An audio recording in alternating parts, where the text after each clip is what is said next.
All right, welcome back to the deep dive. Yeah. This time we're diving into The Cruel Prince, Oh, okay. which is a young adult fantasy novel all about Jude Duarte Right. Yeah. and all the crazy challenges she faces as a mortal Yeah. in the world of fairy, starting right from the beginning. Yeah. So right away, at the start of the book, 7-year-old Jude and her twin sister, Taryn, they see their parents murdered. Oh, wow. And then they get taken to Faerie by Maddock, the fairy warrior who killed them? Yeah. Oh, my gosh. Like right off the bat. Yeah. Just Talk about a traumatic start. Trauma. Yeah. And then to be raised Right. by your parents' killer. Like, how do you even process that? Yeah, it doesn't really get easier for Jude and Taryn. Okay. I mean, they're constantly facing prejudice for being mortal, especially from the fairy royalty. So, like, it's not even just like a new home. Right. It's a whole new set of rules. Exactly. And everyone kind of hates them from the get-go. They're just looking down on them. Yeah. And one of their worst tormentors is Prince Cardan. Okay. He is one of the king's sons. Okay. He's got 5 other siblings. Okay. And Cardan and his crew just relentlessly bully Jude, making her life miserable. But I feel like knowing Jude, she's not gonna... She's not one to just take it. Yeah. Lie down and just take it. She decides that she's gonna gain power and respect in a fairy. Okay. Who wants to be a knight. That makes sense. Yeah. Because that would give her, like, all the authority and protection. That she wants. So how does she go about doing that? Well, she gets a chance Okay. during a tournament where she's competing against fairies and mortals. Okay. And Prince Dain, who is the heir to the throne. Right. He sees her potential and gives her a very risky offer. Right. So this sounds intriguing. Yeah. He wants to make her his spy. Oh, wow. Yeah. Okay. He's like, I'll train you. You know, I'll make you resistant to fairy magic. That's huge. Which is a huge advantage as a mortal in Elfham. Right. So I can see how that would be tempting. Yeah, it's a dangerous offer, but... Yeah.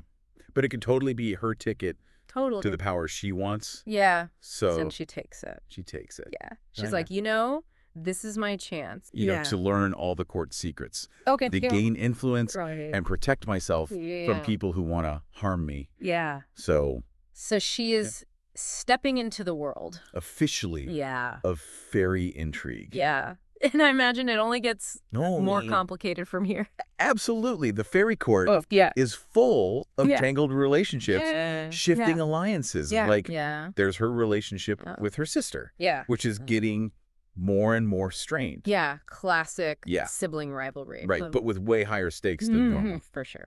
And then there's Locke, who is a very charming, deceitful fairy who's romantically involved with Taryn, but also starts flirting with Jude. Oh, my. Recipe for disaster. Yeah. And I bet it gets even more tangled. It does. In that. Yeah. Okay. So as Jude is dealing with all these relationships, she's also trying to prove herself to Dain. Yeah. And this leads her to make a decision. Right. What does she do? With some pretty serious consequences. Okay. So driven by her ambition and wanting to solidify her position with Dain, she decides to murder Valerian, who is one of Cardan's closest friends. Okay. Because she thinks he's a spy. Oh, wow. For Billiken. Okay, so that's a pretty serious escalation. Yeah. Yeah. Does she face any repercussions for that? Not right away. Okay. But she finds out later that the creature she killed wasn't actually Billiken's spy. Yeah. It was Maroc's. Right. Which means that there's... So there's some kind of... Yeah, like a secret alliance going on between Maddock and Billiken. Okay, so just when you think you're starting to understand who's allied with who, everything gets shaken up. Yeah. And this is all happening as the king is getting ready to abdicate. Yeah. So this is where things are going to get... Yeah, that's where... Yeah. Really interesting. It's about to get real. Yeah. Yeah. So let's pause here. Okay. And we'll pick it up. Sounds good. In the next part of our deep dive. Cool. And the coronation doesn't exactly go as planned. I was going to say peaceful, probably. No. Belikin. Right. Who wants all the power. Yeah. He decides to just take it. What does he do? He murders, like, his whole family. Oh, my gosh. At the coronation ceremony. He kills his own brother? Yeah, he kills Dain. Wow. The heir. Yeah. Pretty cold-blooded. It's brutal. Even for Faerie. Yeah. What happens to Cardan? So Belikin spares Cardan. Okay. But only because he needs him. Okay. Because in Faerie, like a blood relative has to put the crown on the new monarch's head. So he needs him. So he needs Cardan. To legitimize his claim. Got it. But Jude, knowing how disastrous Belikin's role would be, decides to take a big gamble. Okay, what's she going to do? She captures Cardan. What? Yeah, with the help of some of Dain's loyal supporters. Okay. And hides him. Oh, wow. To stop Belikin. So Belikin can't get crowned. Wow. So she's gone from being bullied by fairies to basically controlling the fate of Elfland. It's a total power move. Huge power move. But then, on top of all that, another betrayal comes out. Okay. Remember Taryn's secret engagement? Yes, the one she's keeping from Jude. Yeah. Well, Jude finds out that Taryn's fiancé is locked. No. Yeah. Oh, my God. So she's been betrayed. Betrayed by both her sister. And the guy she had feelings with. She's in love with. Oh, gosh. That's gotta. Yeah, that one really hurts. Yeah. But in the midst of all that, she finds out a huge secret. Right.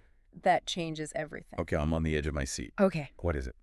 She finds this acorn hidden in her stepmother's room. All right. And it's not just any acorn. It's like a magical acorn that reveals the truth. What is it?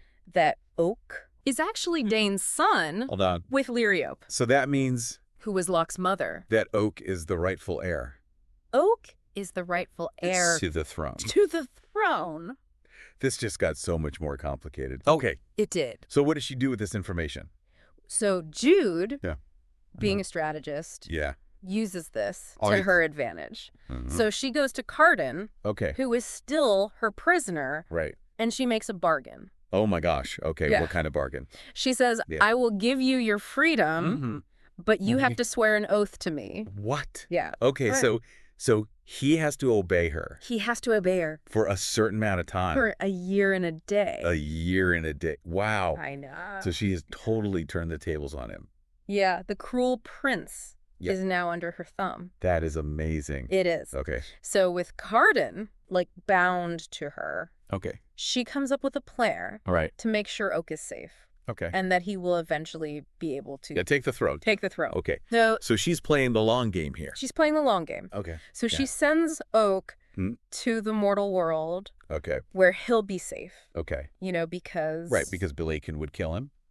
Belikin would totally kill him. Yeah. And then she makes Cardan king. Okay. But he's like her... Like a puppet king. Puppet king. Yeah. So she's using Cardan to protect Oak. To protect Oak. Until he's old enough. Until Oak is old enough. To rule. To rule. I mean, this is such a... Risky plan. Yeah. But she thinks she can outsmart everybody. Yeah.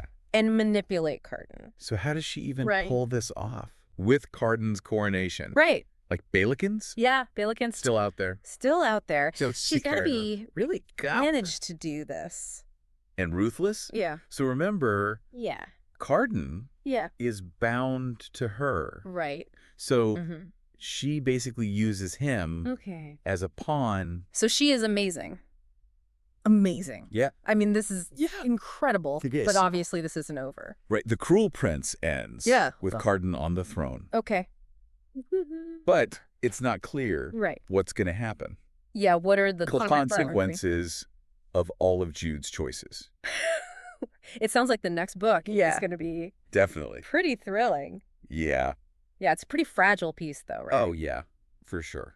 I mean, Cardan might be under her control for now. Right.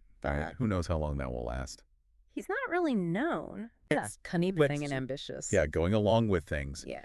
So what do you think is the biggest question we're left with? I think it all comes down to, can Jude hold on to her power? Right. Or is Cardan going to break free? And try to get revenge. Maybe even try to get revenge on her. Right, because he probably resents her. Oh, yeah, for sure. So, I mean, the book leaves us on a total cliffhanger. Yeah. Like... Makes you want to read the next one. Yeah, we need to know what happens. Yeah. But before we get to that, I want to go back and think about everything Jude has done. Oh, yeah. Because she has done some pretty morally questionable things to get to this point. Absolutely. Her ambition and wanting to survive have kind of led her down a dark path. Yeah, she's killed. She's killed. Lied. She's manipulated people. Betrayed people.